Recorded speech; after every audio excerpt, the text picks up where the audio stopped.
Hey everyone, welcome back to Couch Conversations with Sasha Love. I'm your host, Sasha Love, and I'm super excited to have you guys back here with me today. Today's topic is still in line with our series, which is Rediscovering You. And it's going to be kind of a mix of topics or ideas or thoughts related to showing up for yourself. So, by a show of hands, how many of you would say that you did a pretty good job showing up for yourself today? And for those of you who think you've done a pretty good job,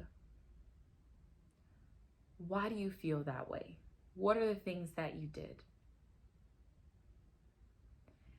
When I was thinking about this episode, I was thinking about the different components related to showing up for yourself, boundaries and keeping your word, and a lot of different things that kind of go into showing up for you. And I kind of wanted to have this discussion because, again, this is all kind of reflective of different aspects of my own personal journey. But one of the things that I noticed early on is that it would be second nature for me to show up for other people, especially when there was something that they needed or something that they wanted. And I noticed a way that I could either fill that void or fill that gap for them. But then I turned the tables and I asked myself,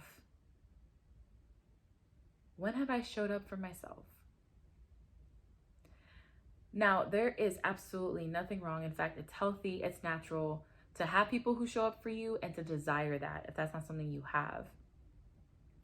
I also think it's important to have this internal knowing, internal sense that you are showing up for yourself, which is not an easy thing to do.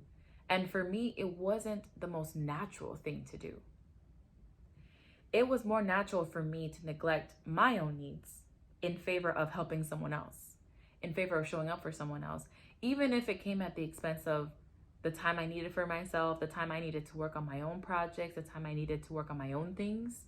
I would just dive in and go for it. So, as with anything in life, when you find things about yourself, it's an opportunity for growth. It's an opportunity for learning. And I wanted to share a couple of thoughts that come along when I think about showing up for myself. Number one is staying true to your word. For me, it's very important for people to keep their word. Like if you say you're gonna show up at 6 o'clock in the evening and we're gonna go hang out and watch a movie, I'm getting dressed, I'm ready, and I'm like, all right, 6:50 or 5:50. It's actually 6:50, sorry. It's 5:50. I'm looking out the window being like, where you at, fam? Where you at, you know? If someone has given me their word that, hey, I'm going to be able to help you move, then I'm expecting that. I'm expecting you to show up at the time we arranged for you to help me move. Now, granted, I'm not unreasonable. I understand that life happens and that things need to get done and that it's a normal expectation that plans will need to be changed. But I expect that if that does happen, that you'll communicate with me, barring any emergencies, of course, or anything like that. So when I thought about that, when I thought about how much I appreciated someone keeping their word and staying true to their word, I realized I asked myself, like, hey, do I do that for myself?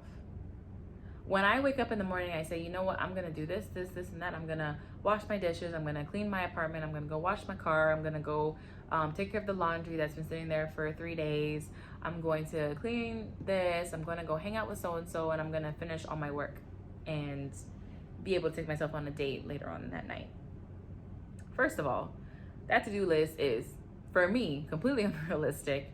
And secondly, I didn't realize that doing this over time made me lose credibility with myself. To the point where sometimes I would put in my mind, like, hey, I'm going to do this. And there was a part of me that was just like, probably not. And how many times, or how would I feel if every time I made a plan with someone, they kept flipping the script on me. They kept changing their minds. They kept not keeping their word.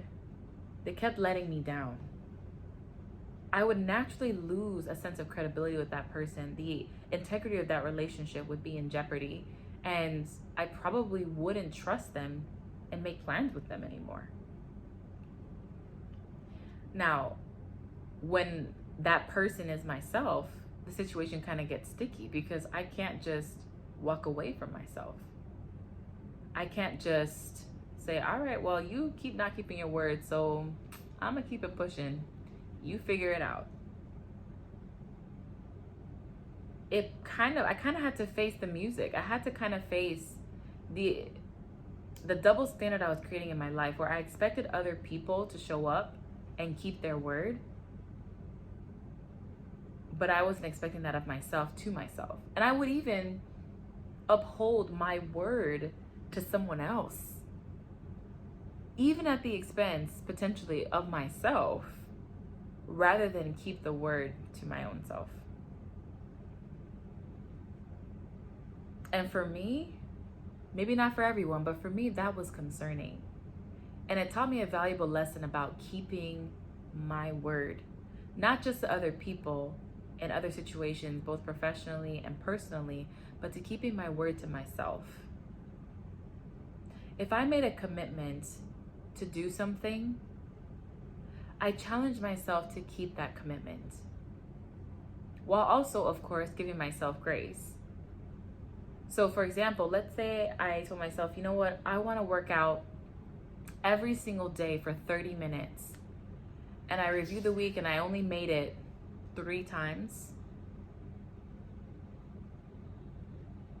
That is an opportunity for me to do one of 2 things. Number 1, have a conversation with myself and be like, okay, I didn't meet my goal.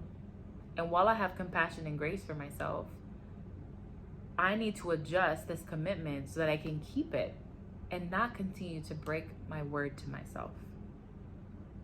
And that applies to everything: how I eat, my discipline when it comes to my professional life, my discipline when it comes to my personal life. And I'm not perfect at it by any means, but it's one of the very important ways, if not one of the most important ways, that I show up for myself.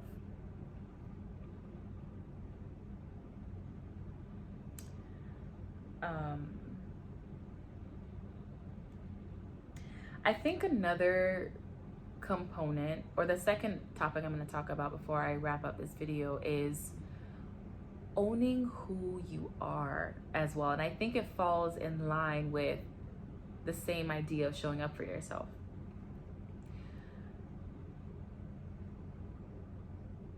When you take the time to really explore the things that you do, the things that you say, how you move through life,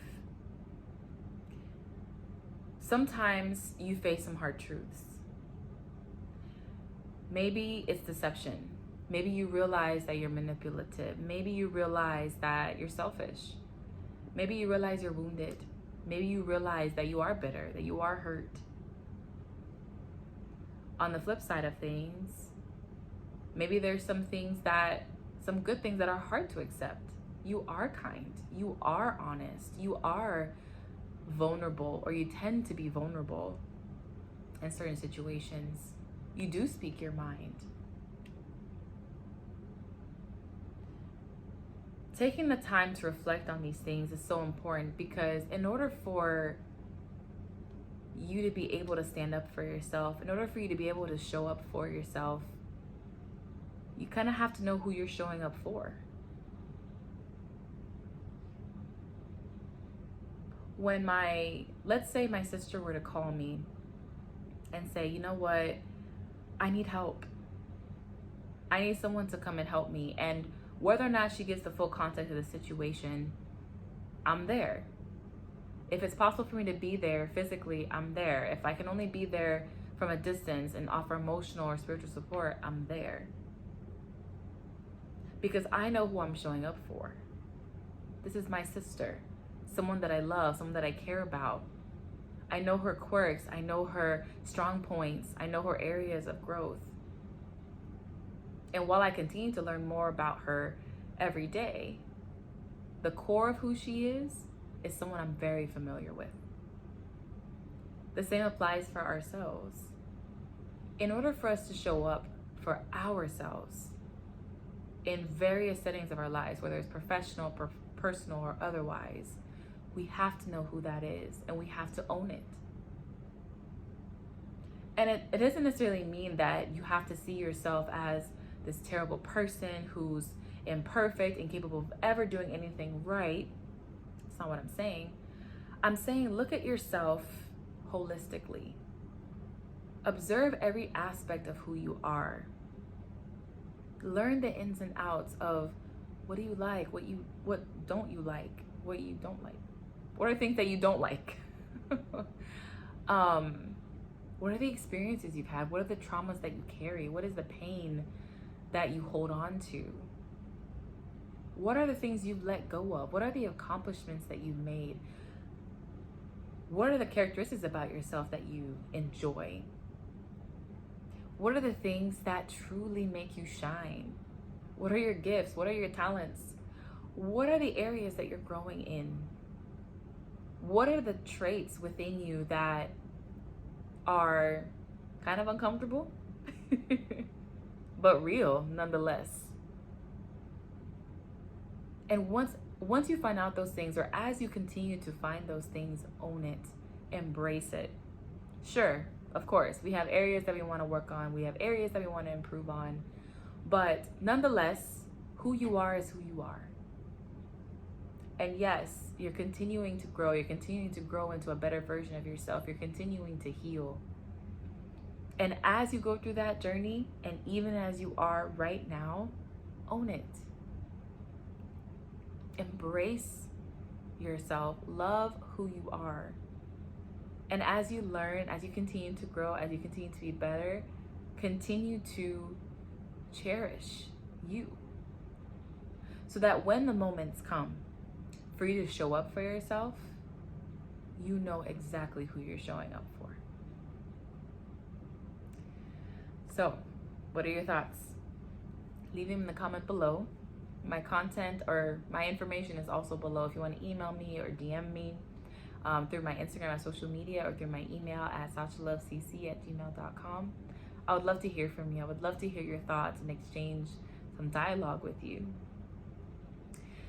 And until next time, take care, keep showing up for you, and we'll talk soon.